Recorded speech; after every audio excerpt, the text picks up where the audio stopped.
বোর্ডে আছে, মনোনয়ন বোর্ড আছে, তারা বলতে পারবে। এগুলো সেন্সিটিভ ইস্যু না। আমার মনে হয়েছে যে সাকিব আল হাসানের ক্রিকেটে আরও কিছু দেওয়ার সময় ছিল।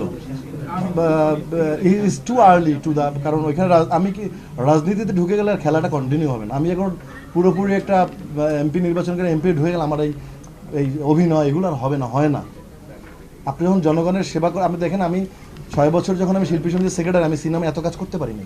আমি সারাদিন সমিতি নিয়ে থাকতাম, এই আমার শিল্পীরা যারা খারাপ আছে তাদের কীভাবে একটু মাংস পাঠানো যায়, যারা অসচ্ছল তাদের কীভাবে একটু তাদের বাসস্থানের ব্যবস্থা করা যায়, কীভাবে তাদেরকে একটু সমস্যার থেকে উত্তরণ করা যায়, এফডিসির কী সামনে বাগানো যায়। আমার নিজের ক্যারিয়ার কিন্তু জলাঞ্জলি দিয়ে ফেলেছিলাম আমি। কিন্তু এই অনেকটা আপু একটা ভালো কথা বলে, শিল্পী সমিতির পরের থেকে যখন আমি জয়ী যেতে পারলাম না বা একটা নোংরামি হলো, এখান থেকে টার্ন করার পরে কিন্তু আমি এই আমার এই ব্যক্তিগত কাজগুলো কিন্তু আমি করছি। নিপুণ ম্যামকে একটা থ্যাঙ্কস পায়। কেন নিপুণ ম্যাম থ্যাঙ্কস পাবো?